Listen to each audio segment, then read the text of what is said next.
In this video, I'm going to talk about lots of different things to factor into your product pricing. And it's not just going to be a formula of X plus Y times Z equals that's what your cost should be. I'm also going to talk about other more abstract things to consider that should and do affect a successful price point for your product. So if that's something you're interested in, stay tuned. If this is your first time watching one of my videos, I'm Steph. My company is Bushyl, and I make soaps, candles, shower steamers, lip balm, all kinds of different things. And I feel like deciding on a price point for products is something that was really challenging for me in the beginning. And every time I release a new product, it's not as simple as just adding up the cost of goods sold and multiplying by 4, which is something you can do. We'll talk about that in a minute. But I just wanted to talk through a little bit more of the thought process behind how I arrive at all of the price points in my brand and how you can factor in some of those elements to your own product pricing. The first place to start really is your cost of goods sold, because this is going to tell you what your minimum price should be just based off of how much it costs you to make the item. There's a few different ways to go about doing this. It sort of depends on the product, who's making it, is it you, is it someone that you're hiring to do that? All of those things factor in, but on a very simplistic level, your cost of goods sold is figuring out every single item, or in my case, ingredient slash packaging that goes into a single unit of a product. So one of the things that I've recently started using that I love, it makes this part really, really easy, is Inventora. I will put a link to Inventora in the description box, and it is an affiliate link. I get like $10 if you sign up, but I would absolutely recommend this even if I wasn't. I just started using it because I was hiring my first employee, and I thought it would be easier to organize the recipes and the production schedule for the business with an employee through that way. But what I did not realize is how helpful it is in determining the cost of goods sold for each individual item. Again, this is also something you can just do in a spreadsheet on your own, completely free. But if you wanted to do it through a very foolproof way that you can make sure it's happening correctly, I would definitely recommend Inventora. I think Inventora is especially great for people who have a bunch of different types of products. If you're someone who's just making just soap or just candle tins or one thing, it's probably too robust for you. But if you're starting off with a collection of different products, this might be a really good way to organize your thoughts. So cost of goods sold, say that you are making a batch of soap. That's what I started out making, and this is how I figured out how much each bar costs me. So you obviously buy your ingredients in larger quantities. If you're using olive oil, you're going to buy olive oil in a larger quantity than what you need for a single batch of soap. So you're going to have to take the recipe for a batch of soap and then know how many bars come out of that batch. For me, it's 15 bars per batch of soap.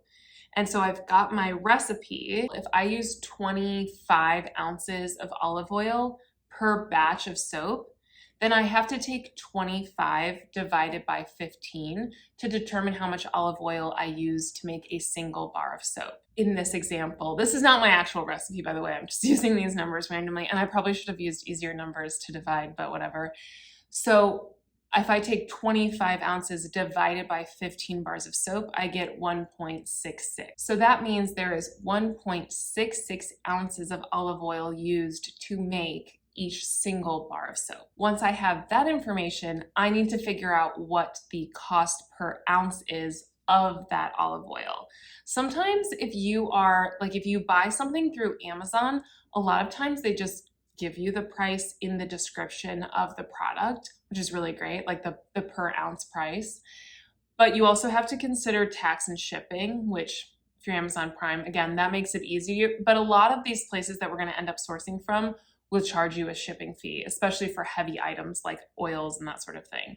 And again, if you make a different type of product, this is just an example, obviously, but if I found out that my olive oil costs me 30 cents per ounce, then I would need to take 30 cents times 1.66 to figure out how much it costs me to use olive oil for that single bar of soap.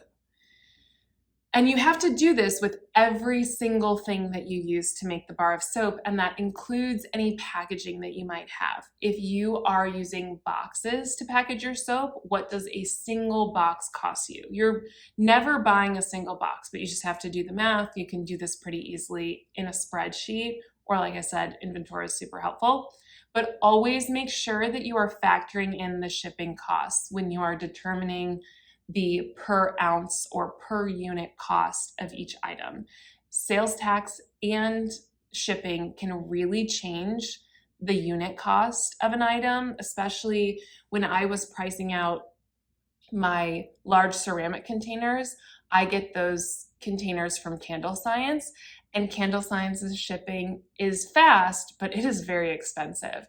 So it almost doubles the cost of that vessel. So you do not want to be misled about the per unit cost when you are determining how to price your products.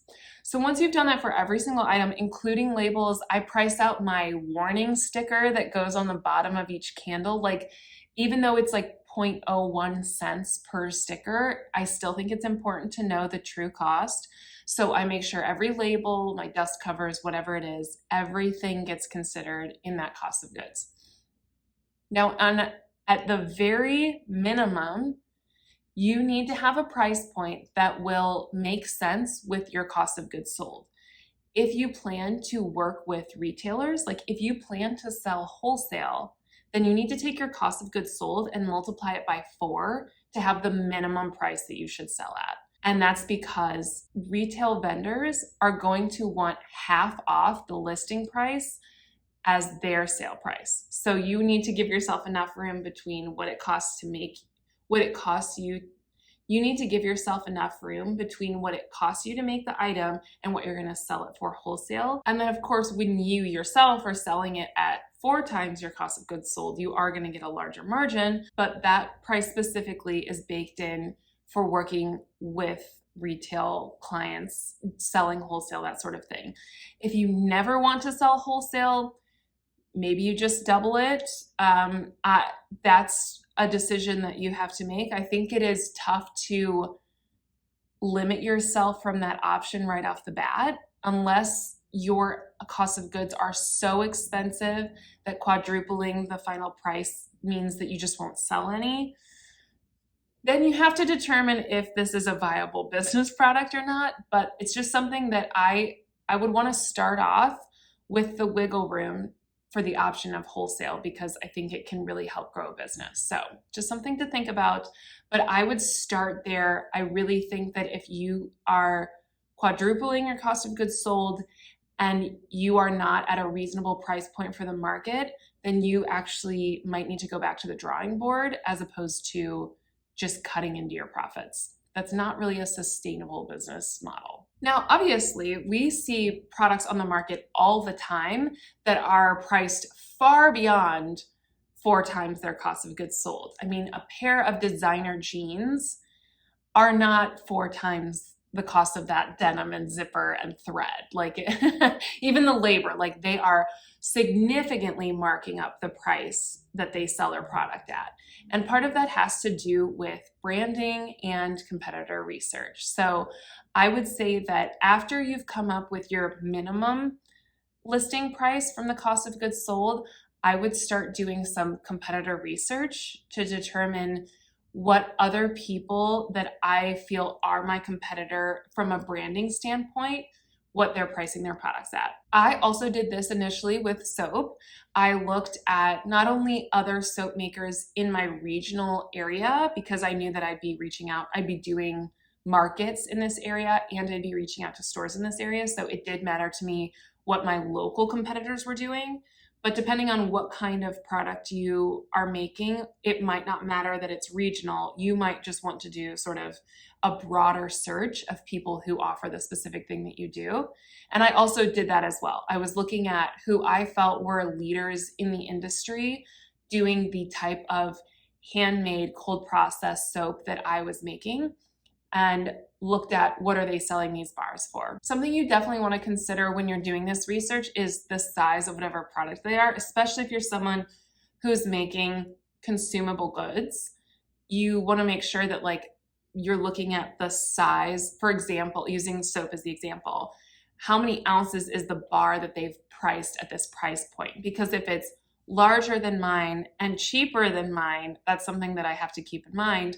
But if it's cheaper than mine because it's smaller, then I don't want to necessarily panic about the price point that I've arrived at. On the flip side, if you're doing competitor research and you find that most people are charging far above your cost of goods sold, probably what that means is that there's enough of a demand for that product that that's the price point that the market has determined people will pay for something, even if it doesn't cost as much to make it. If you found one of those products, good for you.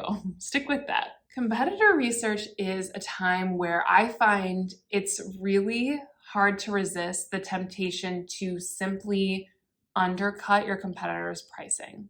So if you find that people are pricing their handmade soap at a higher price point than you need to price yours, then it seems really easy to say like, oh, great, my cost of goods sold times 4 is less than what they're selling theirs for. I'm just going to sell it as less, and then everyone will come to me because I'm the cheaper one.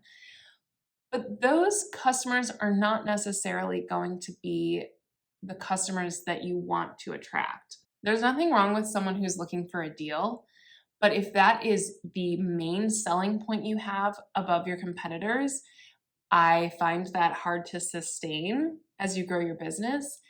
And I don't think it instills a lot of brand loyalty, because if they're coming to you because you're a lower price point, as soon as someone is priced lower than you, they're going to ditch your brand for that person.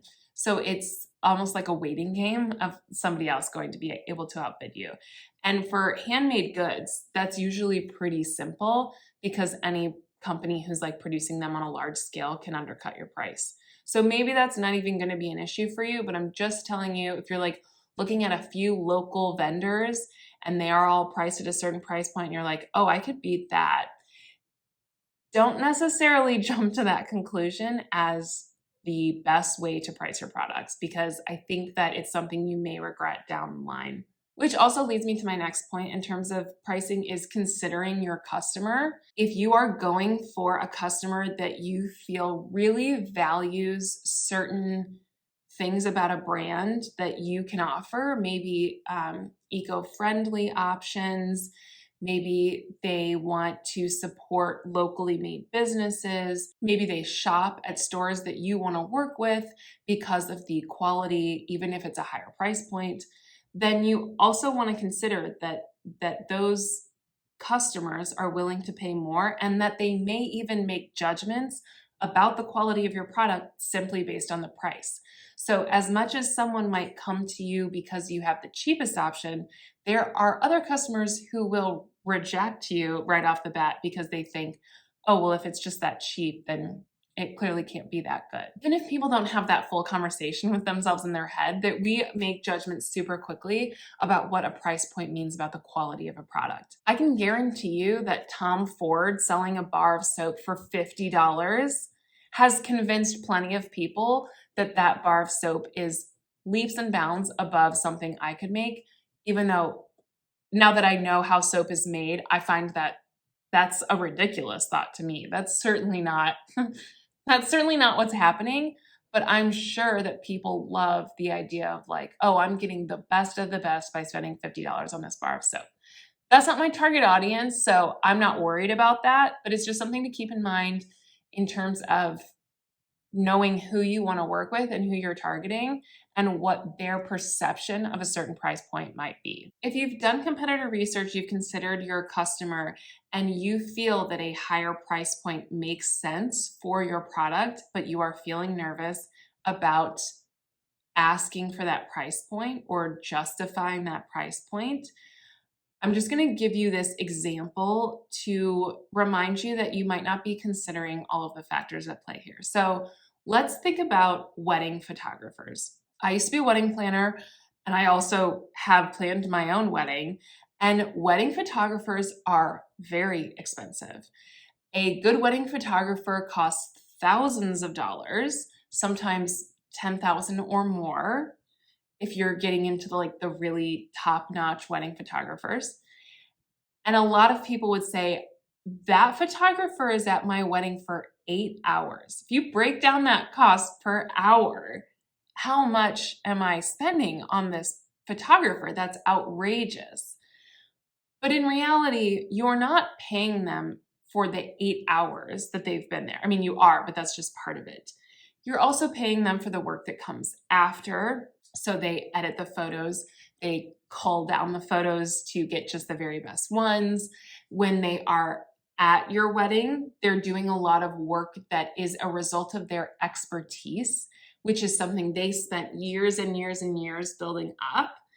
And the same goes for a product that you are making yourself. To put it simply, your cost of goods sold might be X, but the amount of research you put into developing the recipe for that product, or the education you paid for to learn a skill, or the amount of time that you spend creating each new collection, all of those things are something that you can reward yourself for through a higher price point. You don't have to feel guilty about the fact that you have established an expertise and you can charge that much as a result of it. So this might be a hard thing to do right off the bat, especially if you're launching a new business, but just something to keep in mind as you create new products, that there are other things that you are doing, that you specialize in, that you can charge a premium for. Maybe you feel you've done more research on sustainable production practices than any of your competitors.